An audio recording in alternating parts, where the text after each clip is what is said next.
Good morning, Liberals. It is a great honor and a pleasure to be with you here this weekend.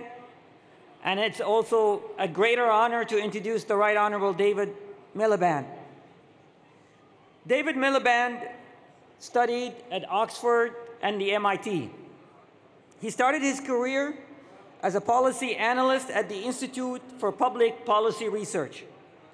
In 1994, he was recruited to head the policy for the leader of the Labour Party, where he helped draft the 1997 campaign platform. After that, he became the head of policy for the Prime Minister, for the British Prime Minister, until 2001, where he ran as a Member of Parliament for South Shields and won. In 2006, he was appointed as Secretary of State for the Environment, where he was a vocal advocate and a champion of combating climate change, and he was one of the first world leaders to champion international agreements to curb greenhouse gases. In 2007, he was appointed the Secretary of State for Foreign Affairs, where he was a champion of human rights and political reconciliation. In 2013, he quit politics and was selected as the President and the CEO of the International Rescue Committee. The International Rescue Committee is an international humanitarian organization that provides humanitarian aid in over 40 war-torn countries and provides refugee resettlements in many of the United States states. So please, ladies and gentlemen, help me in welcoming the Right Honorable David Miliband.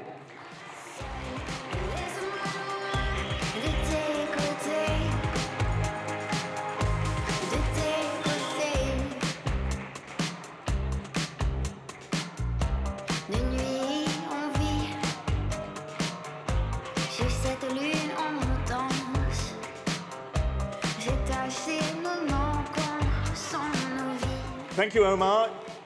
Good morning, everyone. It's a real pleasure to be with you this morning. Some of you may know it was rather a challenging journey to get here. I spent 9 hours at Portland Airport in Maine yesterday. I think I must be it was a flight from New York to Halifax. I must be the first immigrant to America in the Trump era who found it more difficult to get out of the country than get in.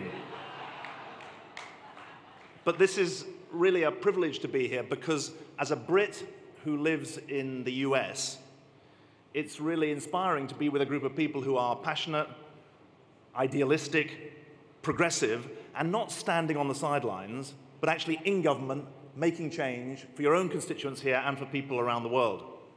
Cela montre votre sens de l'humeur d'avoir demandé en anglais de faire un discours dans un pays bilingue. Ma compréhension du français est passable. Mon accent est assez bon, mais mon vocabulaire et ma grammaire sont effroyables. Je vous prie donc de m'excuser de faire ce discours en anglais. Considérez cela comme une raison supplémentaire d'admirer les Canadiens. I want to start by saying thank you, not just for the invitation to speak to you today. Thank you for showing how progressives can win and how they can govern. In a world where conservatives are being outflanked by populists, where patriotism is being suborned to nationalism and nationalism is a fig leaf for nativism, where Britain is retreating from Europe, where the US is in turmoil, where the promise of democratic, accountable government is on the back foot. Thank you, Canada, for offering some hope. When people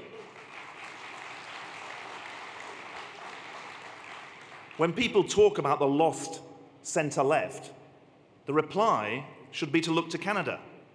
Yes, this is an age of extremes, but our politics don't need to be extreme to win. There is fear for the future, from living standards to terrorism, but you don't need to play on fear. The world scene is chaotic, but you don't need to add to it. And democracy is in retreat, but now is the time to defend it. And while there are plenty of politicians who will appeal to the worst of human nature, I want to applaud the fact that your government is appealing to the best.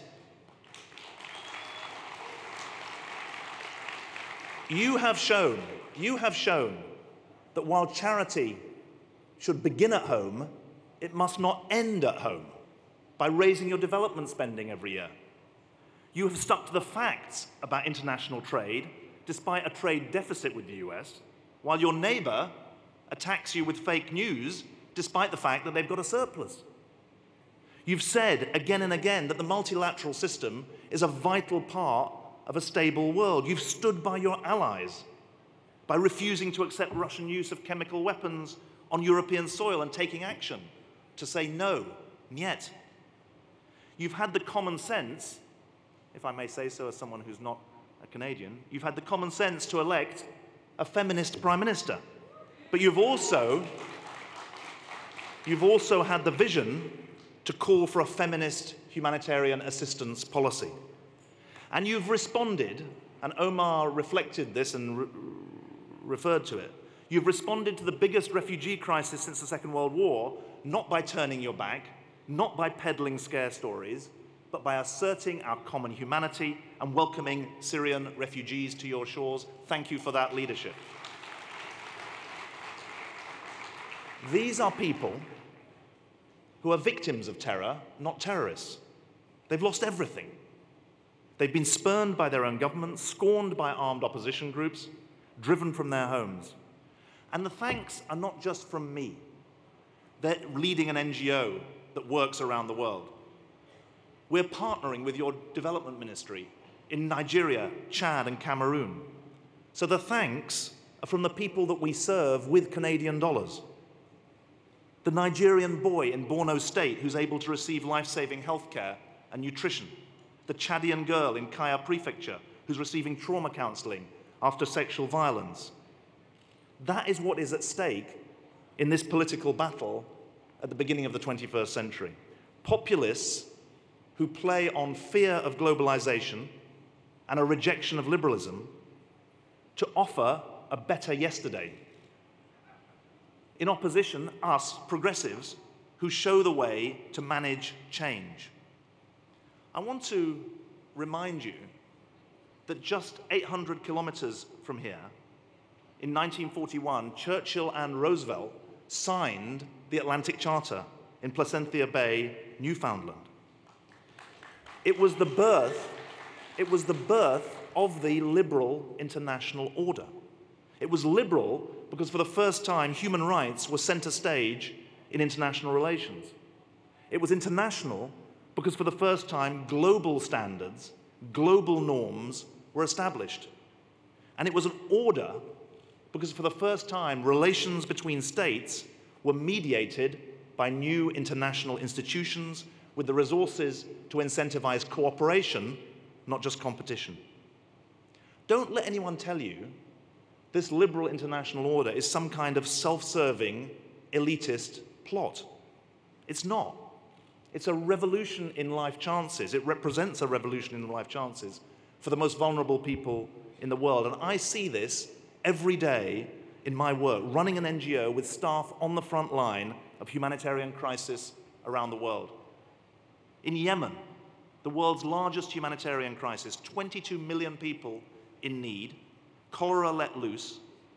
It's sometimes called a tragedy, but it's better understood as a series of crimes.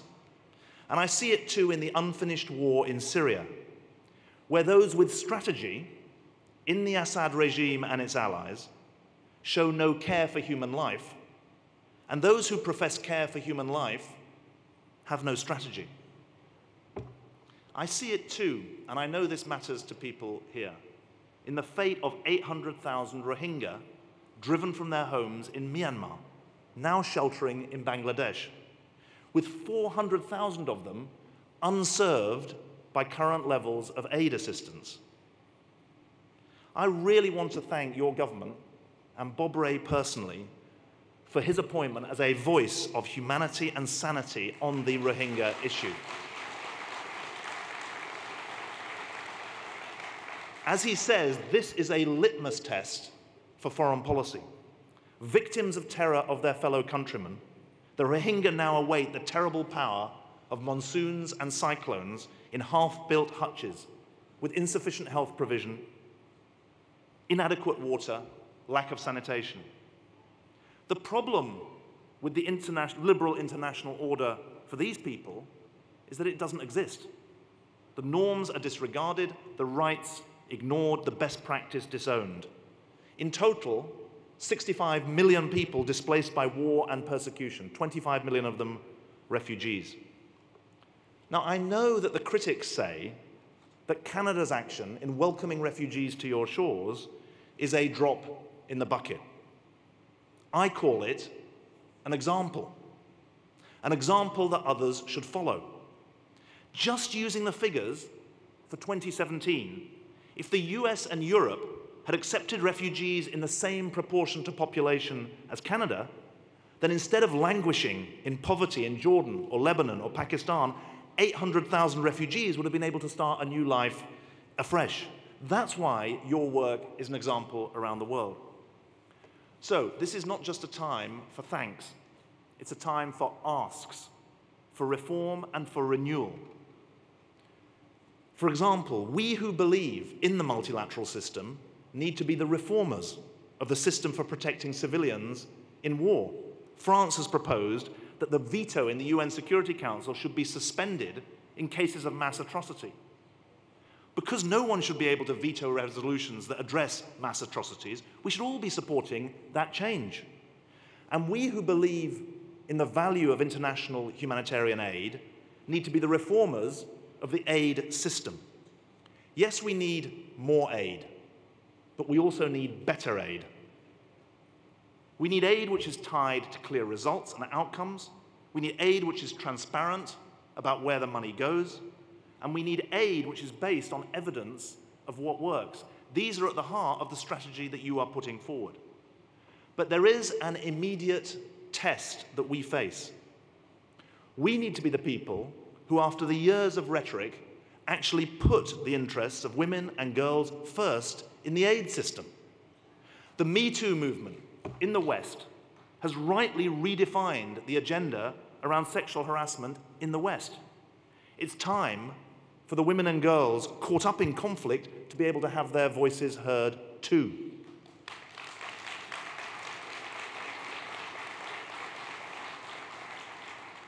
We know, don't we, that domestic violence skyrockets in conflict situations. We know that sexual exploitation also does. Yet protection of women and girls from violence and treatment for women and girls who suffer violence is a minuscule part of the global aid system. About 0.5% of the global aid system goes towards gender-based violence. It's up to us to change it. Every program should be vetted for its impact on the safety of women and girls. Lighting, latrines, food stations all have to be designed to minimize violence against women. Every program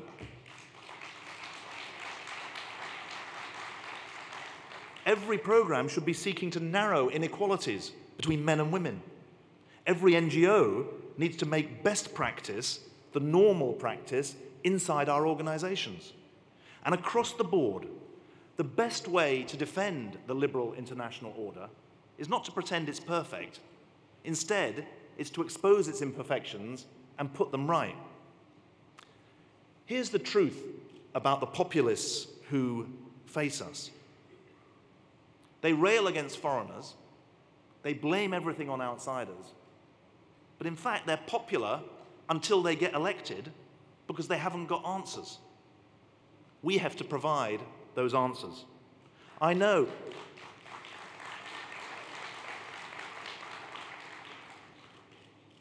government is full of hard knocks, but take it from me, it beats the alternative. Progressive parties are out of power across Europe, including in the UK. Here in Canada, you are writing a playbook for progressive parties around the world. And I don't just mean an electoral playbook. I mean a policy playbook that improves people's lives. You've built the credibility to lead change. Those are the two great challenges of the years behind us. To be the parties of change, but to have the credibility to persuade people to trust you.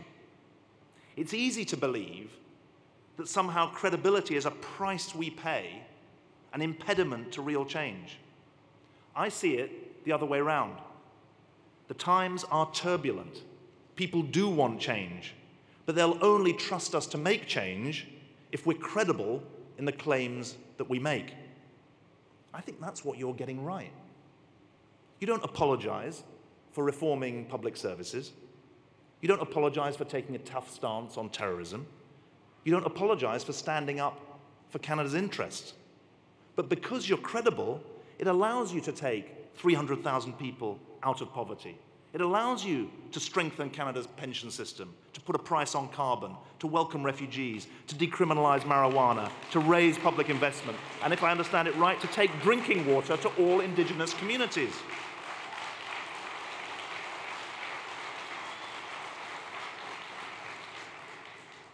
At a time when politics is all about anger, and there is a lot to be angry about, you're showing, and your government is showing, the power of answers.